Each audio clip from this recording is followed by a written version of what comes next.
കേരളത്തെ പിടിച്ചുകുലുക്കുന്ന ലഹരി മാഫിയയെ പറ്റിയുള്ള ഒരുപാട് വിവരങ്ങളാണ് ഓരോ ദിവസങ്ങളും പുറത്തു വന്നുകൊണ്ടിരിക്കുന്നത്.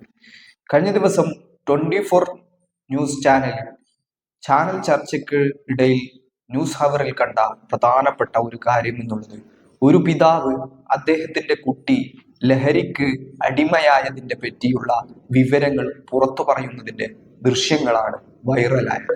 അദ്ദേഹം പറയുന്നുള്ള കാര്യം എന്നുള്ളത്, അദ്ദേഹത്തിന്റെ കുട്ടി 9ാം ക്ലാസ്സിൽ പഠിക്കുകയാണ്.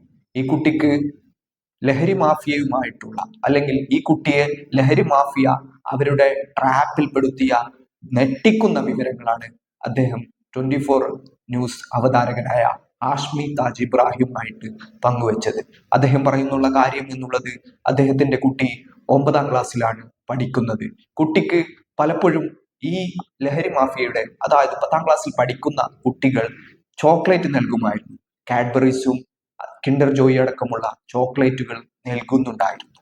ഈ ചോക്ലേറ്റുകളിലാണ് യഥാർത്ഥത്തിൽ ഇവർ ഇത്തരത്തിലുള്ള ഈ ലഹരി പദാർത്ഥങ്ങൾ ഉപയോഗിച്ചുകൊണ്ടുള്ള പ്രവർത്തനങ്ങൾ നടത്തിയത്. അതുകൊണ്ട് തന്നെ ഈ ചോക്ലേറ്റുകൾ കൊടുത്തുകൊണ്ട് ഈ കുട്ടിയെ അവർ അവരുടെ വരുതിയിലാക്കുകയായിരുന്നു.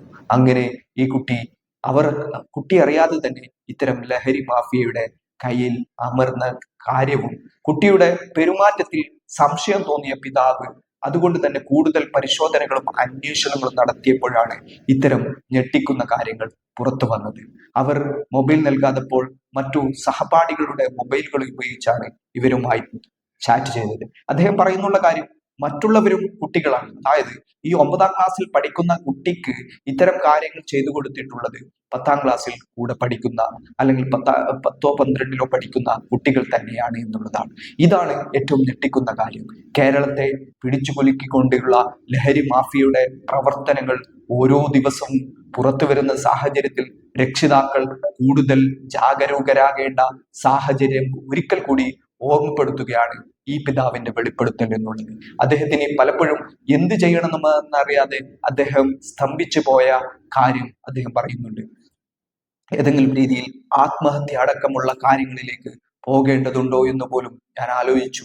എനിക്ക് താങ്ങാവുന്നതിലും അപ്പുറമായിരുന്നു ഈ സംഭവങ്ങൾ എന്നുള്ളത്. അതുകൊണ്ട് തന്നെ ഇനിയൊരു കുട്ടിക്കും ഇത്തരം അവസ്ഥകൾ ഉണ്ടാവാതിരിക്കാനാണ് ഞാൻ ഈ കാര്യങ്ങൾ ചാനലിൽ വന്നിരുന്ന് പറയുന്നത് എന്നാണ് അദ്ദേഹം പറയുന്നത്.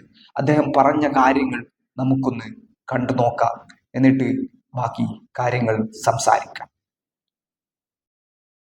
ചർച്ചയിലേക്ക് വരും മുമ്പ് ഞാൻ നേരത്തെ പറഞ്ഞ ആ 9ാം ക്ലാസ് വിദ്യാർത്ഥിയുടെ രക്ഷകർത്താവ് ചേരുന്നുണ്ട്. ചേട്ടൻ എന്നെ വിളിക്കുമ്പോൾ പറയുകയായിരുന്നു, 9ാം ക്ലാസ്സിൽ പഠിക്കുന്ന മകളാണ്, അവൾ പഠിക്കാൻ നല്ല മിടുക്കിയായ വിദ്യാർത്ഥിയാണ്, നൃത്തമടക്കമുള്ള എക്സ്ട്രാ കരിക്കുലർ ആക്ടിവിറ്റിയിലൊക്കെ സ്കൂളിൽ വളരെ മികച്ച പ്രകടനം നടത്തുന്ന മിടുക്കിയായ ഒരു വിദ്യാർത്ഥിനി. ആ കുട്ടി ചെന്നുപെട്ട ഒരു റാക്കറ്റിൽ പെടുകയും താങ്കൾ വളരെ യാദൃശ്ചികമായി കണ്ടുപിടിക്കുകയും ആ കുട്ടിയെ രക്ഷയെടുക്കുകയും പിന്നെ അതിനെതിരായ ഒരു പോരാട്ടമായി താങ്കൾ ഇറങ്ങിയ കാര്യമൊക്കെ പറഞ്ഞ് ഒരു 3 ദിവസം മുമ്പ് താങ്കൾ എന്നെ ഫോൺ വിളിച്ചു. ഈ പ്രേക്ഷകർക്ക് വേണ്ടി ഒന്ന് പറയാമോ, താങ്കളുടെ 9ാം ക്ലാസ്സിൽ മാത്രം പഠിക്കുന്ന മകൾ എങ്ങനെയാണ് ഈ ലഹരിയിലേക്ക് പോകുന്നത്? ഒരു 10 മാസം മുമ്പ്, 10 മാസമായിട്ടുണ്ടാവും, ഇൻസ്റ്റാഗ്രാം വഴി ഒരു പയ്യനായിട്ട് ഇങ്ങനെ ചാറ്റിങ് തുടങ്ങിയായിരുന്നു. ഞങ്ങൾക്കത് ആദ്യം അറിയില്ലായിരുന്നു. സ്കൂളിൽ ടീച്ചർ വിളിച്ച് പറഞ്ഞപ്പോഴാണ് ഞങ്ങൾക്കിത് മനസ്സിലായി. ഞങ്ങളിത് വാണിംഗ് കൊടുത്ത് നിർത്തിച്ചതായിരുന്നു. വീണ്ടും ഇവർ തമ്മിൽ വീണ്ടും ചാറ്റിങ് തുടങ്ങി. അതൊക്കെ ഞങ്ങളുടെ ഫോണിൽ നിന്നല്ല, സ്കൂളിൽ വേറെ കുട്ടികൾ ഫോൺ കൊണ്ടുവരും. അപ്പം അതിൽ നിന്നാണ് വീണ്ടും ഇവർ തുടങ്ങിയത്. അങ്ങനെ തുടങ്ങി അവസാനം ഇപ്പോൾ 2 ആഴ്ച മുമ്പ് ഇവൻ്റെ ശല്യം സഹിക്കാൻ വയ്യാതെ പോലീസിൽ പരാതി കൊടുക്കേണ്ടി വന്നു. ഞാൻ ഇവൻ്റെ വീട്ടിൽ ചെന്നായിരുന്നു. വീട്ടിൽ ചെന്നപ്പോഴത്തേക്കും ചേട്ടൻ വീട്ടിൽ നിന്ന് പോക്കോ, ഞങ്ങൾ വേറെ മൂഡിലാണ്, തട്ടിക്കളയുന്നുള്ള രീതിയിലാണ് ഇവർ പറയണത്. പിന്നെ ഞാൻ 10ാം ക്ലാസ്സിൽ പഠിക്കുന്ന കുട്ടിയാണ് എന്ന് പറഞ്ഞാൽ ലഹരി കൊടുക്കുന്ന ആള്, അതെ, സപ്ലയർ. അപ്പം 10ാം ക്ലാസ്സിൽ പഠിക്കുന്ന ഇവരൊരു ഗ്യാങ് ഉണ്ട്. എളമക്കര സ്കൂളിലാണ് പഠിക്കുന്നത്. ഇവരൊരു ഗ്യാങ് ഉണ്ട്. അത് അത് കാക്കനാട്, അങ്ങനെ പല സ്ഥലത്തുള്ള പിള്ളേരാണ്. അവരെല്ലാവരും കൂടി ചേർന്നിട്ട് ഗ്യാങ് അയക്കണേണ്. ഇവര് ഈ കഞ്ചാവ് മാത്രമല്ല, എൻ്റെ ഫുൾ വീഡിയോ ഉൾപ്പെടെ എൻ്റെ കയ്യിലുണ്ട്. ഞാനിത് പോലീസിൽ പരാതിപ്പെട്ട് പിന്നെ കൗൺസിലിംഗ് കഴിഞ്ഞ് പിന്നീടുള്ള എൻ്റെ അന്വേഷണത്തിൽ നിന്നാണ്. പിന്നെ ഞാൻ ഇതിൻ്റെ പുറകിലായിരുന്നു. എന്താ വെച്ച് കഴിഞ്ഞാൽ എൻ്റെ കുട്ടിയുടെ മകളുടെ വിഷയം അറിഞ്ഞപ്പോഴത്തേക്കും ഞാൻ തകർന്നു പോയപ്പോൾ ഇതേപോലെ തന്നെയല്ല മറ്റുള്ള മാതാപിതാക്കളും. അപ്പൊ ഇനി ഒരു പഠിക്കുന്ന കുഞ്ഞ് എങ്ങനെയാണ് ഇതിലേക്ക് പോയി പെടുന്നത്? ഇപ്പൊ ഈ കുട്ടിക്ക് എങ്ങനെയാണ് ഇത് ആദ്യം കൊടുക്കുന്നത്? എങ്ങനെയാണ് അത് ഇവർ കണ്ടപ്പോഴത്തേക്ക് കിൻഡർ ജോയ് ആദ്യം കൊടുത്തെന്ന് പറയുന്നത്. കിൻഡർ ജോയിൽ ഒരു പൊടി ഉണ്ടായിരുന്നു പറയുന്നുണ്ട്. അത് ഇപ്പോഴാണ് ഞങ്ങൾക്ക് മനസ്സിലാകുന്നത്. കിൻഡർ ജോയിൽ ഒരു പൊടിയിട്ട് കൊടുത്ത് പിന്നെ ഇവർ ഈ ഡയറി മിൽക്ക് ഉണ്ടല്ലോ, ഡയറി മിൽക്ക് കാണുമ്പോൾ ഡയറി മിൽക്ക് കൊടുക്കുമെന്ന് പറയും. ഈ ഡയറി മിൽക്ക് അതിൻ്റെ വീഡിയോസൊക്കെ ഉണ്ട്, അതിൻ്റെ വീഡിയോസ് ഉൾപ്പെടെ എൻ്റെ കയ്യിലുണ്ട്. ഈ ഡയറി മിൽക്കിൽ ഇവർ എന്തോ പൗഡർ ഇട്ടിട്ടാണ് കൊടുക്കുന്നത്. ഇത് നമ്മൾക്ക് അറിയില്ലായിരുന്നല്ലോ. പെട്ടെന്ന് സ്വഭാവത്തിൽ വ്യത്യാസം, ഒരു ചെറിയൊരു ഇതുപോലെ വന്ന് പിന്നെ ഞരമ്പ് കണ്ടിച്ച് സൂയിസൈഡ് ചെയ്യാനുള്ള ഒരു അറ്റംപ്റ്റ് നടത്തി. അതൊന്നും ഞങ്ങൾക്ക് അറിയില്ലായിരുന്നു. കൂട്ടുകാരത്തേക്ക് മെസ്സേജ് അയച്ചത് ഞങ്ങൾ ഇപ്പോഴാണ് അതൊക്കെ കണ്ടത്. ഇതിൻ്റെ അന്വേഷണത്തിൻ്റെ ഭാഗമായിട്ട് ഞാൻ ഈ അടുത്താണ് കണ്ടത്. എന്നാൽ കണ്ട് ഞാൻ പോലീസിൽ പരാതിപ്പെട്ട് പിന്നെ എനിക്കിത് എന്ത് ചെയ്യണമെന്ന് അറിയില്ലായിരുന്നു. അങ്ങനെ പറഞ്ഞപ്പോഴത്തേക്ക് എൻ്റെ ഒരു സുഹൃത്താണ് പറഞ്ഞത്, 24 ന്യൂസിലെ ഹാഷ്മി സാറിനോട് പറഞ്ഞു കഴിഞ്ഞാൽ എന്തെങ്കിലും ഒരു ഇത് സപ്പോർട്ട് കിട്ടും. അപ്പം ഞാനവർ തകർന്നടിഞ്ഞിരിക്കണമെന്ന് മനസ്സായിരുന്നു. എനിക്ക് ആരോട് പറയണം എന്ത് പറയണമെന്നൊന്നും അറിയില്ലായിരുന്നു. അപ്പം ഞാൻ അങ്ങനെയാണ് സാറിന് ഞാനിത് ഫുൾ വീഡിയോസ് അയച്ചു തരുന്നത്. ചേട്ടാ, നമ്മൾ വളരെ വിശദമായ വാർത്ത ചെയ്യുന്നു. ചേട്ടാ, എനിക്കറിയേണ്ടത് ഇത് വളരെ യാദൃശികമായി ഈ 10ാം ക്ലാസ്സിൽ പഠിക്കുന്ന പയ്യൻ ഈ കുട്ടിയെ കാണാതായപ്പോൾ അങ്ങനെ വീട്ടിൽ വരുന്നുണ്ട്, വീട്ടിൽ വന്ന് പിടിച്ച് അതിൻ്റെ പിന്നാലെ ചേട്ടൻ നടത്തുന്ന അന്വേഷണത്തിൽ ഇതൊരു വലിയ എന്ന് പറഞ്ഞാൽ ഈ വലിയ ഗ്യാങ് എന്ന് പറയുന്ന ഈ ഗ്യാങ്ങിനകത്ത് 8ാം ക്ലാസ് 9ാം ക്ലാസ് 10ാം ക്ലാസ് പഠിക്കുന്ന കുഞ്ഞുങ്ങൾ തന്നെയാണ് അല്ലേ? അതെ അതെ അതെ. അത് മാത്രമല്ല ഇവർക്ക് വലിയ മുതിർന്നവരുമായിട്ട് കണക്ഷൻ ഉണ്ട്. വെണ്ണല സ്കൂളിൻ്റെ അവിടെ ഉള്ള ഒരു ബായിയാണ് ഇവർക്ക് ഒരു ഇത് കൊടുക്കുന്നത്, ഒരു കഞ്ചാവ് സപ്ലൈ ചെയ്യുന്നത്. ഇവരെ എല്ലാ വീഡിയോസും പിന്നെ നോർത്തിൽ നിന്ന് കിട്ടുന്നുണ്ട്, പല പല മേഖലകളിൽ നിന്ന് ഇവർക്ക് ഈ കഞ്ചാവ് കിട്ടുന്ന ഏരിയ ഇവർ പറയുന്നുണ്ട്, അതിൽ തന്നെ പറയുന്നുണ്ട്. ഇവരെ ചാറ്റിങ്ങിൽ പറയുന്നുണ്ട്. ഇവർ രാത്രി ആകുമ്പോഴത്തേക്ക് ഒരു 7 മണിയാകുമ്പോൾ പണിക്കിറങ്ങാന്നാണ് ഇവർ പറയണത്, തമ്മി പറയണത്. ഈ പിള്ളേർ വീട്ടിൽ നിന്ന് ഇറങ്ങി പോകുന്നു, പറയുന്നത് ട്യൂഷന് പോകാന്നൊക്കെ പറയുമായിരിക്കും, എന്തെങ്കിലും ആവശ്യം പറഞ്ഞ് പോകുന്നു, ഇത് മേടിക്കുന്നു കൊടുക്കുന്നു. ഇത് എടുക്കാൻ പൈസ ഇല്ലാതെ സ്കോർ എന്നാണ് ഇവർ ഇതിന് ഉപയോഗിക്കുന്ന ഭാഷ, ഇത് കളക്ട് ചെയ്യാൻ ഉപയോഗിക്കുന്ന ഭാഷ. എനിക്ക് ഇതൊക്കെ അവരുടെ ചാറ്റിങ്ങിൽ നിന്ന് മനസ്സിലായതാ. ഇത് എടുക്കാൻ പൈസ ഇല്ലാതെ വരുമ്പോൾ അവർ ഇരുമ്പ് മുറിച്ച് വിൽക്കുന്നുണ്ട്, അതൊക്കെ ഇവരുടെ ചാറ്റിങ്ങിലുണ്ട്, അതൊക്കെ എൻ്റെ കയ്യിലുണ്ട്. ഇരുമ്പ് മുറിച്ച് വിൽക്കുന്നുണ്ട്, ബൈക്ക് മോഷ്ടിക്കുന്നുണ്ട്. ഒരു കടയിൽ ഉച്ചക്ക് കത്തിരിക്കടവിലുള്ള ഒരു കടയിൽ കയറിയിട്ട് പൈസ ഉൾപ്പെടെ മോഷ്ടിക്കുന്നുണ്ട്. എന്ന് പറഞ്ഞാൽ ഇതിനാന്ന് ചേട്ടാ, നമ്മൾ ഈ ഒരു സിഗരറ്റ് വാങ്ങുന്ന പോലൊന്നും അല്ലല്ലോ.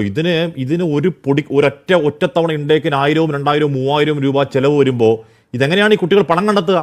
പണം കണ്ടെത്താൻ മോഷണം അല്ലെന്നുണ്ടെങ്കിൽ അച്ഛൻ അമ്മയോട് ചോദിക്കുക, അമ്മ പൈസ കൊടുക്കുന്നതിൽ കൊല്ലുക.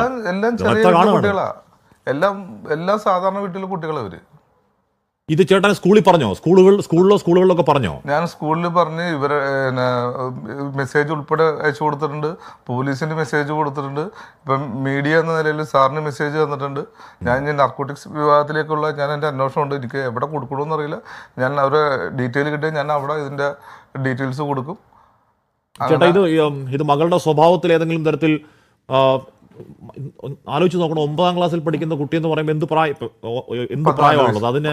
അതിന് ഈ പറഞ്ഞ കിൻഡർ ജോയ് എന്ന് പറയുന്ന സാധനത്തിനകത്ത് ഈ പൊടിയിട്ട് കൊടുത്താൽ അതെങ്ങനെ അറിയാനാ? ആദ്യം കഴിക്കും, രണ്ടാമത് കഴിക്കും, മൂന്നാമത് കഴിക്കും, കഴിച്ചു കഴിയുമ്പോഴേക്കും ഇത് അഡിക്റ്റ് ആകുമ്പോഴേക്കും പിന്നെ ഇവരെ സപ്ലയർമാരാക്കുക എന്നുള്ളതാണ് ഇവരുടെ മോഡസ് ഓഫ് പ്രാൻഡി. ഈ ചേട്ടൻ യാദൃശ്യമായിട്ട് എങ്ങനെ കണ്ടുപിടിച്ചത് കാരണം ആ കുട്ടി രക്ഷപ്പെടാത്ത എത്ര കുട്ടികളുണ്ടാവും ചേട്ടാ അങ്ങനെയാണെങ്കിൽ ഈ അവസ്ഥയിൽ? എൻ്റെ അന്വേഷണത്തിൽ ഇവിടെ പഠിക്കുന്ന മിക്ക സ്കൂളുകളിൽ ഇവരുടെ ഗ്യാങ്സ് ഉണ്ട്, അതായത് ചങ്ങലകളുണ്ട്. ഞാൻ സ്കൂളിൻ്റെ പേരൊന്നും എടുത്ത് പറയുന്നില്ല. മിക്ക സ്കൂളുകളിൽ ഞാനത് ഡീറ്റെയിൽസ് തരാം. ഡീറ്റെയിൽസ് ഞാൻ സാറിന് കുറച്ചിട്ടുണ്ട്, കുറച്ച് ഡീറ്റെയിൽസ് എടുക്കാം. ഇനി ഇതിൽ ഒരാളെ പിടിച്ചിട്ട് അവരുടെ മൊബൈലിൽ എൻ്റെ ഇൻസ്റ്റാഗ്രാം എടുത്തു കഴിഞ്ഞാൽ എൻ്റെ ഫുൾ ഡീറ്റെയിൽസ് കിട്ടും. ചേട്ടൻ എനിക്ക് അയച്ചെന്ന വീഡിയോ ഒക്കെ ഞാൻ കണ്ടിരുന്നു. അപ്പോൾ അതിനകത്ത് ഇവർ ഇൻസ്റ്റാഗ്രാമിൽ സ്റ്റാറ്റസ് എന്നൊക്കെ പറയില്ലേ, എന്ന് പറഞ്ഞാൽ എല്ലാവർക്കും കാണാവുന്ന രീതിയിൽ ഇടുന്നതാണ്. ആ ഇടുന്നതിനകത്തൊക്കെ ഈ സാധനം ചുരുട്ടി വെച്ച് കത്തിച്ച് വെച്ച് അത് കിട്ടുന്ന സാധനം, പോയി വലിച്ച സാധനം, നല്ല അത് കെമിക്കലാണെങ്കിലും നല്ല ഗംഭീരമായിരുന്നു എന്ന് പറയുന്ന ഓഡിയോ സൗണ്ട് എന്ന് പറഞ്ഞാൽ കുഞ്ഞു കുട്ടികളാണ് ഇതിലൊക്കെ ഉൾപ്പെടുന്നത് അല്ലേ? കുഞ്ഞു കുട്ടികളാണ് ഇത് സ്റ്റാറ്റസ് ഇടുന്നതല്ല, ഇവരുടെ ഗ്രൂപ്പ് ഉണ്ട്, ഗ്രൂപ്പ് ചാറ്റിംഗ് ആണ്. ഗ്രൂപ്പ് ചാറ്റിംഗ് അല്ല, സ്റ്റാറ്റസ്. ഇത് എല്ലാവർക്കും കാണാൻ പറ്റില്ല. ഇവർ തമ്മിൽ ഒരു ഗ്യാങ് ഉണ്ട്. ശരിക്കും പറഞ്ഞാൽ ഇതിൻ്റെയൊക്കെ ഒരു ചെറിയ ഒരു മിനി അധോലോകം എന്ന് പറയാം. അത് ഇവർക്ക് ഈ സാധനം നമ്മുടെ കേരളത്തിൽ എവിടെയൊക്കെ കിട്ടുന്ന പോലും ഇവർക്കറിയാം. ഉച്ചക്ക് നോർത്ത് സ്റ്റേഷനിൽ വരുന്നുണ്ട്, അതൊക്കെ അവർ ചർച്ചയിൽ വരുന്നുണ്ട്. അല്ല ചേട്ടാ, ഞാൻ ചോദിക്കുന്നത് ഈ കുട്ടികൾക്ക്, ഈ 9ാം ക്ലാസ്സിലും 10ാം ക്ലാസ്സിലും പഠിക്കുന്ന കുട്ടികൾക്ക് ഇത് ബൾക്കായി ഇപ്പൊ ചേട്ടന്റെ മകൾക്ക് കൊടുത്തു എന്ന് പറയുന്നത് 10ാം ക്ലാസ്സിൽ പഠിക്കുന്ന പയ്യനാണ്, അവനൊരു സപ്ലയറാണ്. ഒരു പക്ഷെ അവനും ഇത്തരത്തിൽ ഈ വലയിൽ പെട്ടുപോയി ഇത്തരത്തിൽ പണം ഉണ്ടാക്കാൻ വേണ്ടി സപ്ലയർ ആവുന്ന ആളായിരിക്കുമല്ലോ. അപ്പൊ ഈ സപ്ലയർക്ക് സാധനം കിട്ടണമല്ലോ. ഈ സാധനം എവിടുന്ന് കിട്ടുന്നു എന്നുള്ളതാണ് ചേട്ടന്റെ ചെറിയ അന്വേഷണം. ചേട്ടൻ മാത്രം അന്വേഷണം എല്ലാം വ്യക്തമാണെന്ന് ഞാൻ പറയുന്നത്. എങ്കിലും ഇതിനുവേണ്ടി ഇറങ്ങി പുറപ്പെട്ട ആൾ എന്നുള്ള നിലയ്ക്ക് ഇത് എവിടുന്ന് കിട്ടുന്നു എന്നാണ് മനസ്സിലാക്കുന്നത്. ഇത് വെണ്ണല സ്കൂളിൻ്റെ അവിടെ ഉണ്ട്. വെണ്ണല സ്കൂളിൻ്റെ അവിടെ ഒരു ഹിന്ദിക്കാരുണ്ട്, ബായി ഉണ്ട്. പിന്നെ നോർത്ത് സ്റ്റേഷനിൻ്റെ അവിടെ നിന്ന് കിട്ടുന്നുണ്ട്. പിന്നെ പറവൂരുണ്ട്. അങ്ങനെ വിവിധ കേന്ദ്രങ്ങൾ ഇവർ തന്നെ പറയുന്നുണ്ട്. അപ്പോൾ ഓരോ സ്ഥലത്തും കിട്ടുന്ന ഇതിൻ്റെ ഐറ്റത്തിൻ്റെ ക്വാളിറ്റി ഇവർ തമ്മിൽ സംസാരിക്കുന്നുണ്ട്. അവിടെ കുറച്ചും കൂടി നല്ല സാധനമാണെന്നുള്ള രീതിയിലൊക്കെ ഇവർ സംസാരിക്കുന്നുണ്ട്. ചേട്ടാ ഇത് പോലീസിൽ പരാതിപ്പെട്ടിട്ട് എന്തെങ്കിലും നടപടി ഉണ്ടായോ? പോലീസിൽ പരാതിപ്പെട്ടതുമ്പോഴത്തേക്ക് ഇതിൻ്റെ പരിമിതികളാണ്. ഞാനിപ്പോൾ സാറിലേക്ക് വരാൻ കാര്യം, സാറിന് പരിമിതി ഇല്ലാത്തതുകൊണ്ടാണ് ഞാൻ സാറിലേക്ക് വന്നത്. കാരണം എന്ന് വെച്ചപ്പോൾ ഞാൻ എൻ്റെ സ്റ്റേഷൻ അതിർത്തിയിൽ പരാതിപ്പെട്ട് കഴിഞ്ഞാൽ ഇവർ ഒരു സ്ഥലം കേന്ദ്രീകരിച്ച് ഒരുമിച്ച് താമസിക്കുന്ന ആൾക്കാരല്ല. അതായത് ഇപ്പോൾ കാക്കനാട് മാത്രം താമസിക്കുന്ന കുട്ടികളല്ല. ഇവർ സ്കൂളിൽ പഠിക്കാൻ വന്നത് പല സ്ഥലത്തു നിന്നാണ്. അതായത് കാക്കനാടുണ്ട്, കത്രിക്കടവുണ്ട്, വെണ്ണലയുണ്ട്, അങ്ങനെ പല പല സ്ഥലത്തു നിന്നാണ് വന്നേക്കുന്നത്. അപ്പോൾ അതുകൊണ്ട് ഒരു സ്റ്റേഷൻ അതിർത്തിയിൽ നിന്ന് ഇവർക്കെതിരെ ഒരു ആക്ഷൻ എടുക്കാൻ പറ്റില്ല. അപ്പം അതൊരു പരിമിതിയാണ് പോലീസിന്റെ. ചേട്ടനോട് ഫോണിൽ സംസാരിക്കുമ്പോൾ ചേട്ടന് മകൾ ഒരു രാത്രി ഇറങ്ങിപ്പോയ കാര്യം പറഞ്ഞിരുന്നു. ഒന്ന് ഇറങ്ങി നടന്ന് ചേട്ടൻ അത് പിന്നാലെ പോകുമ്പോഴേക്കും അവർ പോകുന്നത് ഒരു ഗ്രൗണ്ട് പോലെ എവിടെ ഒരു സ്ഥലത്താണ്. അതിന്റെ പിന്നാലെ നടന്ന അന്വേഷണത്തിൽ ചേട്ടൻ പറഞ്ഞത് അവിടെ ഒരു കൂട്ടായ്മ രാത്രി ഉണ്ടാവുകയാണ് എന്ന് പറഞ്ഞാൽ ആരും ഇല്ലാത്തൊരു സ്ഥലം. അവിടെ ഈ കുട്ടികൾ വരുന്നു, കുട്ടികൾ വന്ന് യഥേഷ്ടം ലഹരി ഉപയോഗിക്കുന്നു അല്ലേ? തീർച്ചയായിട്ടും.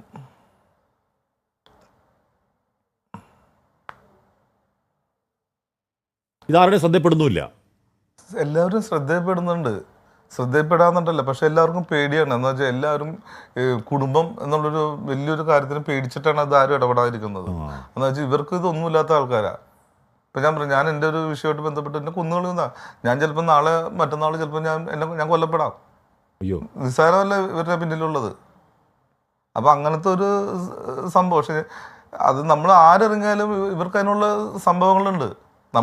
ഇപ്പം വീട്ടിൽ അവരുടെ മകളോ മകനോ ഇത്തരത്തിൽ പിടിക്കപ്പെടുന്നത് പുറത്തു പറഞ്ഞാൽ നാണക്കേടാന്ന് വിചാരിക്കുന്നുണ്ട്. പക്ഷെ ഒരാൾ ഇറങ്ങി പുറപ്പെടണല്ലോ ചേട്ടാ. ഒരാൾ ഇതിനുവേണ്ടി പോരാട്ടത്തിന് വേണ്ടി ഇറങ്ങി ചേട്ടൻ കണ്ട കാര്യങ്ങളൊക്കെ പറയുമ്പോഴാണല്ലോ ഇത് നമ്മൾ കേൾക്കുന്നത്, കേരളം കേൾക്കുന്നത്. എല്ലാവർക്കും ഒരുപക്ഷെ നേർക്കുന്ന ഒരു അനുഭവം ഉണ്ടാവുന്ന കാര്യമല്ലല്ലോ.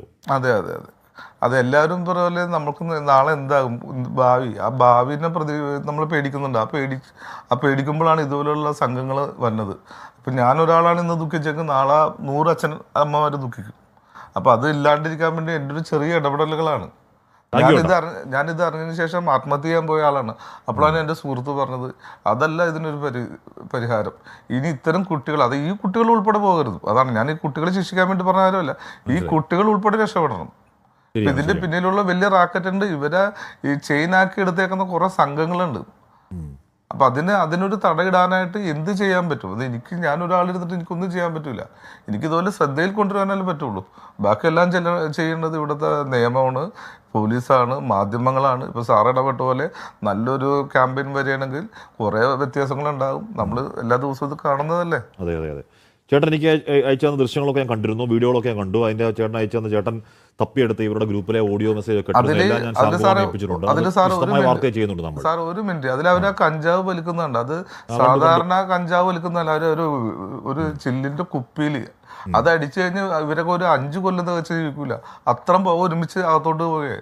നമ്മളൊരു ബീഡി വലിക്കുന്ന പോലെയല്ല, ഒരു കുപ്പിയിൽ കഞ്ചാവ് നിറച്ചിട്ട് ആ കഞ്ചാവിൻ്റെ വലിക്കുന്ന ഭാഗം അധികം 1 ഇഞ്ച് വലിപ്പമുള്ള ഇതാണ്. ആ പുകയാണ് ഇവർ തന്നെ വലിച്ചു കയറ്റുന്നത്. ഈ 15 വയസ്സുള്ള കുട്ടികൾ വലിച്ചു കയറ്റുന്ന ആ പുകയാണ്. ഭീകരമാണ്. ഒരു 5 കൊല്ലം കഴിയുമ്പോഴത്തേക്ക് ഇവരൊക്കെ ഇത്ര പുക നേരെ നമ്മുടെ ശ്വാസകോശത്തിലേക്ക് പോയി എന്തായിരിക്കും അവസ്ഥ? കഞ്ചാവല്ല, ഇപ്പൊ നമ്മൾ കിൻഡർ ജോയിലിട്ട് പൊടി എന്നൊക്കെ പറയുന്നത് പറഞ്ഞു കേട്ടിടത്തോളം, നമ്മൾ ഈ ചർച്ചയ്ക്ക് വേണ്ടി കുറെ നാളായി കേട്ടിടത്തോളം അത് കഞ്ചാവൊന്നുമല്ല. അത് ഈ പറഞ്ഞ MDMA എന്നൊക്കെ പറയുന്ന ഇവർ മെറ്റൽ അല്ലെങ്കിൽ എന്താണ് റോക്കോ, കല്ലോ, മെത്തോ, എന്തൊക്കെ ഇവരുടെ കോഡ് ഭാഷ ഉണ്ടല്ലോ. അത് പറയുന്നത് അതടിക്കുന്ന വീഡിയോ ഞാൻ ഇട്ട് തന്നിട്ടുണ്ട് സാർ. അതടിക്കുന്ന വീഡിയോ ഞാൻ ഇട്ട് തന്നിട്ടുണ്ട്. ഇവര് ബൈക്ക് മോഷ്ടിക്കുന്ന വീഡിയോ ഉണ്ട്, അത് ഞാൻ ഇട്ട് തന്നിട്ടുണ്ട്. ചേട്ടാ, എന്താ പറയുക, നമ്മൾ അതിൻ്റെ ഒരു ഓതന്റിസിറ്റി ചെക്ക് ചെയ്യാന്ന് പറഞ്ഞാൽ നമ്മുടെ ഉത്തരവാദിത്തമുണ്ട്. അപ്പോൾ അത് ഞാൻ എല്ലാം നമ്മുടെ S. ശ്യാംകുമാറിനെ ഏൽപ്പിച്ചിട്ടുണ്ട്. വളരെ വിശദമായിട്ട് എൻ്റെ വാർത്ത നമ്മൾ ചെയ്യുന്നുണ്ട്. ചേട്ടാ, എന്തായാലും ഞാൻ അങ്ങനെയൊക്കെ എത്താം. എന്തായാലും താങ്കളുടെ ആ ധൈര്യത്തിന്, ആ ഇടപെടലിന് ആദ്യം തന്നെ അഭിനന്ദനങ്ങൾ അറിയിക്കുകയാണ്. കാര്യം ഇടപെടൽ അറിയുമ്പോഴാണ് ഇത്രമാത്രം ഗ്രൗണ്ടിൽ ഭീകരമാണ്. നമുക്ക് നേരത്തെ അറിയാമെങ്കിലും ഒരാൾ നേർക്കുനർ അനുഭവിച്ച കാര്യം പറയുമ്പോൾ അത്രയും ഉണ്ടല്ലോ. ഞാൻ അങ്ങനെയൊക്കെ എത്താം. ഞെട്ടിക്കുന്ന വിവരങ്ങളാണ് ഈ പിതാവ് പുറത്തു പറയുന്നുള്ളത്. അദ്ദേഹത്തിന്റെ മകൾ സ്കൂളിൽ 9ാം ക്ലാസ്സിൽ പഠിക്കുകയാണ്. കുട്ടി ഇൻസ്റ്റാഗ്രാമിന്റെ, ഫോണിന്റെ അമിതമായ ഉപയോഗം, മറ്റു കുട്ടികളുമായിട്ടുള്ള ബന്ധങ്ങൾ ടീച്ചർമാർ, സ്കൂളിലെ അധ്യാപകന്മാർ കണ്ടെത്തുന്നു. അങ്ങനെ ഇദ്ദേഹത്തെ വിവരം അറിയിക്കുന്നു. അങ്ങനെ ഇദ്ദേഹം കുട്ടിയുടെ ഫോൺ പരിശോധിക്കുന്നു. അപ്പോഴേ ഒരു കുട്ടിയുമായിട്ട്, 10ാം ക്ലാസ്സിൽ പഠിക്കുന്ന കുട്ടിയുമായിട്ട് ബന്ധമുണ്ടെന്ന് കാണുന്നു. ആ ചാറ്റിങ്ങുകൾ കൂടുതൽ പരിശോധിക്കുമ്പോൾ ഇവർ വളരെ വലിയ രീതിയിലുള്ള അടുപ്പമുണ്ടെന്ന് മനസ്സിലാക്കുന്നു. അങ്ങനെ ആ അടുപ്പത്തെ കുറിച്ച് അന്വേഷിച്ച് മറ്റേ ഇതുമായി ബന്ധപ്പെട്ട് ഈ കൂടെയുള്ള ആ കുട്ടിയുടെ വീട്ടിൽ പോയി ചോദ്യം ചെയ്യുന്നു. അപ്പോൾ ആ കുട്ടി വളരെ മോശമായി ഇദ്ദേഹത്തോട് പെരുമാറുന്നു. ഞാനിപ്പോൾ നല്ല മൂട്ടിലല്ല, അല്ലെങ്കിൽ ഈ സമയത്ത് സംസാരിച്ചാൽ നിങ്ങളെ ഞാൻ കൊന്നുകളയുമെന്ന് ഈ 10ാം ക്ലാസ്സിൽ പഠിക്കുന്ന കുട്ടി ഈ പിതാവിനോട് മറുപടി പറയുന്നു. ഇങ്ങനെയുള്ള പ്രശ്നങ്ങളിലൊക്കെ അഭിമുഖീകരിക്കുന്നു. അങ്ങനെ ഇദ്ദേഹം ഇതിനെക്കുറിച്ച് പഠിക്കാൻ ശ്രമിക്കുന്നു എന്നുള്ളതാണ്. എന്താണ് തന്റെ മോൾക്ക് സംഭവിച്ചത്, എങ്ങനെയാണ് ഇവരുമായിട്ട് അടുപ്പമുണ്ടാകുന്നത്, എന്തൊക്കെ കാര്യങ്ങളാണ് ഇവിടെ സംഭവിച്ചിരിക്കുന്നത് എന്നുള്ളത്. അങ്ങനെ ഇൻസ്റ്റാഗ്രാം മുതൽ ഇവരുടെ ഫോണുകൾ പരിശോധിക്കുന്നു, അത്തരം കാര്യങ്ങളിലേക്ക് കടക്കുന്നു. അങ്ങനെ കാര്യങ്ങളിലേക്ക് കൂടുതൽ അന്വേഷണങ്ങളിലേക്ക് ഇദ്ദേഹം കടന്നപ്പോഴാണ് ഇത്തരം ഞെട്ടിക്കുന്ന കാര്യങ്ങൾ അദ്ദേഹത്തിന് മനസ്സിലായത്. അദ്ദേഹത്തിന്റെ കുട്ടിക്ക് 9ാം ക്ലാസ്സിൽ പഠിക്കുന്ന മകൾക്ക് ഇവര് കിൻഡർ ജോയും കാഡ്ബറീസും ചോക്ലേറ്റ് ആണ് കൊടുത്തിരുന്നത്. ആ ചോക്ലേറ്റ് ഈ കുട്ടി അറിയാതെ കഴിക്കുകയാണ്. കഴിച്ചുകൊണ്ട് അതിന് അഡിക്റ്റായി മാറുകയാണ്. അഥവാ ഈ സിന്തറ്റിക് ഡ്രഗ്സ് അല്ലെങ്കിൽ ഇത്തരം ഡ്രഗ്സ്, ഇത്തരം ചോക്ലേറ്റുകൾ ഉപയോഗിച്ചുകൊണ്ട് ആ ചോക്ലേറ്റുകളിൽ മിക്സ് ചെയ്ത് കൊടുക്കുകയാണ്. അങ്ങനെ ആ ചോക്ലേറ്റ് കഴിച്ചുകൊണ്ട് ഈ കുട്ടി അതിന് അഡിക്റ്റായി മാറുകയാണ്. മറ്റുള്ളവരും ഈ ഒരു റാക്കറ്റിന്റെ അടിമകളായിട്ട് മാറുകയാണ്. അങ്ങനെ ഇവർക്ക് സാധനം കിട്ടിയില്ല എങ്കിൽ ഇവർ രാത്രി സംഗമിക്കുന്നുണ്ട്, ചില ഒറ്റപ്പെട്ട സ്ഥലങ്ങളിൽ സംഗമിക്കുന്നു, അവര് യാത്ര ചെയ്യുന്നു. അങ്ങനെ ഇവർ അതിന് പ്രത്യേക കോഡുകൾ ഉണ്ടാക്കുന്നു. അങ്ങനെ വിവിധ സ്ഥലങ്ങളിൽ നിന്നും ഇവർക്ക് ഏജന്റുമാർ ഈ സാധനങ്ങൾ എത്തിച്ചു നൽകുന്നുണ്ട്. അവർക്ക് ക്വാളിറ്റി, വിവിധ തരത്തിലുള്ള ക്വാളിറ്റി ഈ സാധനങ്ങൾക്ക്, മയക്കുമരുന്നുകൾക്കുണ്ട്. ആ ക്വാളിറ്റികൾ ഇവർ തമ്മിലുള്ള സംസാരങ്ങളിൽ നിന്നും മനസ്സിലാക്കുന്നു. അവിടെയുള്ള ബായി എന്ന് പറയുന്നു, അങ്ങനെയുള്ള ആളുകൾ ഇതിന് പിന്നിൽ പ്രവർത്തിക്കുന്നുണ്ട്. ഇത്തരം വലിയൊരു റാക്കറ്റാണ് ഇതിന് പിന്നിലുള്ളത്. അവരൊക്കെ ഇതിന് അഡിക്റ്റാണ്. അവർക്ക് ഇത് വാങ്ങാൻ പൈസ കിട്ടിയില്ലെങ്കിൽ, പൈസ കയ്യിലില്ലെങ്കിൽ അവർ മോഷണമടക്കമുള്ള കാര്യങ്ങൾ, കമ്പി അല്ലെങ്കിൽ ഇരുമ്പ് വിൽക്കുക, അല്ലെങ്കിൽ വണ്ടി മോഷണം നടത്തുക, ഇങ്ങനെയുള്ള കാര്യങ്ങളിലേക്ക് കടക്കുന്നു എന്നുള്ളതും അതിന്റെ തെളിവുകളൊക്കെ ഇദ്ദേഹം കൈമാറിയിട്ടുണ്ടെന്നും ബന്ധപ്പെട്ട പോലീസ് ഉദ്യോഗസ്ഥർക്കും ഏജൻസികൾക്കും ഇത്തരം കാര്യങ്ങൾ നൽകിയിട്ടുണ്ട് എന്നും അവരുടെ പരിമിതികൾ കൂടി അദ്ദേഹം പറയുന്നുണ്ട്. അതിനോടുകൂടിയാണ് ഈ ചാനലിൽ വന്ന് ഇത് പറയാൻ അദ്ദേഹം തയ്യാറായത്. ഇത് അദ്ദേഹം വലിയ ഭീഷണി നേരിടുന്ന കാര്യവും അദ്ദേഹം പറയുന്നുണ്ട്. ഇത് തുറന്നു പറഞ്ഞതിന്റെ പേരിൽ താൻ വലിയ ഭീഷണി തന്നെ നേരിടുന്നു, താൻ ചിലപ്പോൾ കൊല്ലപ്പെട്ടേക്കാവുന്ന സാഹചര്യം കൂടി ഉണ്ടായിട്ടുണ്ട്. അതുകൊണ്ട് തന്നെ മറ്റുള്ള മാതാപിതാക്കൾ അല്ലെങ്കിൽ രക്ഷിതാക്കളൊന്നും അവരുടെ കുടുംബത്തെ ഓർത്ത് ഇവർക്കെതിരെ സംസാരിക്കാനോ രംഗത്ത് വരാനോ തയ്യാറാവുന്നില്ല. പക്ഷേ എനിക്കത് ചെയ്തേ പറ്റൂ. ഇനി ഒരു കുട്ടിയും ഇത്തരത്തിൽ ഇവരുടെ ഈ ഒരു മാഫിയയിൽ അല്ലെങ്കിൽ ഇവരുടെ പ്രവർത്തനങ്ങളിൽ അടിമപ്പെടാതെ ഇവർക്ക് ചൂഷണം ചെയ്യാൻ കിട്ടാത്ത രീതിയിലേക്ക് കാര്യങ്ങൾ എത്തേണ്ടതുണ്ട്. ഇതിന്റെ യഥാർത്ഥ പ്രതികളെ പിടിക്കപ്പെടേണ്ടതും ഇതിൽ ഈ ഒരു ബിസിനസ് നടത്തിക്കൊണ്ട് അല്ലെങ്കിൽ ഈ ഒരു മാഫിയ പ്രവർത്തനം നടത്തിക്കൊണ്ടുള്ള ഈ മയക്കുമരുന്ന് സംഘത്തെ കണ്ടെത്തേണ്ടതുണ്ട് എന്നും അദ്ദേഹം പറയുന്നു. അതുകൂടാതെ തന്നെ മറ്റുള്ള രക്ഷിതാക്കളും ഇത്തരം അനുഭവങ്ങൾ ഉണ്ടാവാമെന്നും അവർ പുറത്തു പറയാൻ തയ്യാറാവാത്തത് എന്നാണ് അദ്ദേഹം പറയുന്നുള്ളത്. അങ്ങനെ ഏതായാലും അദ്ദേഹത്തിന്റെ ജീവിതത്തിൽ ഉണ്ടായ ഈ ഒരു അനുഭവത്തെ ഉൾക്കൊണ്ടുകൊണ്ട് ഇത് പൊതുസമൂഹത്തെ ബോധ്യപ്പെടുത്താൻ തയ്യാറായി, പൊതുസമൂഹത്തോട് പറയാൻ തയ്യാറായ ആ പിതാവിനെ, ആ രക്ഷിതാവിനെ തീർച്ചയായും നമ്മൾ അഭിനന്ദിക്കേണ്ടതുണ്ട്. അത് കൊണ്ടുകൂടിയാണ് ഇത്തരം ഞെട്ടിക്കുന്ന വിവരങ്ങൾ ഇപ്പോൾ പുറത്തു വന്നിരിക്കുന്നത്. അത് ഒരു ന്യൂസ് ചാനലിലൂടെ കേരളം ഒടുക്കെ കേട്ട കാര്യമാണ്. ഇങ്ങനെ ഓരോ കുടുംബത്തിലും ഓരോ രക്ഷിതാക്കളും മനസ്സിലാക്കേണ്ട കാര്യം എന്നുള്ളത് വളരെ പ്രധാനപ്പെട്ടതാണ്. ഈ ലഹരി മാഫിയ സംഘങ്ങൾ കേരളത്തിന്റെ അല്ലെങ്കിൽ നമ്മുടെ രാജ്യത്തിന്റെ വിവിധ ഇടങ്ങളിൽ ഇത്തരം മാഫിയ പ്രവർത്തനങ്ങൾ നടത്തി സ്കൂളിലും അല്ലെങ്കിൽ ചെറിയ ക്ലാസ്സിലൊക്കെ പഠിക്കുന്ന ചെറിയ പ്രായത്തിലുള്ള കുട്ടികളെയൊക്കെ അവരുടെ കാരിയർമാരായും അവരുടെ ഉപഭോക്താക്കളായും മാറ്റിക്കൊണ്ടിരിക്കുകയാണ്.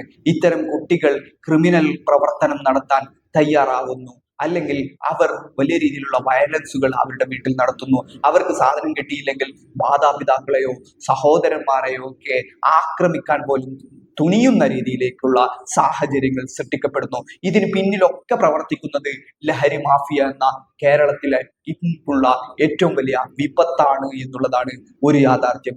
അതുകൊണ്ട് തന്നെ ഇത്തരം ലഹരി മാഫിയ സംഘങ്ങളെ പിടിച്ചു കെട്ടേണ്ടതുണ്ട്.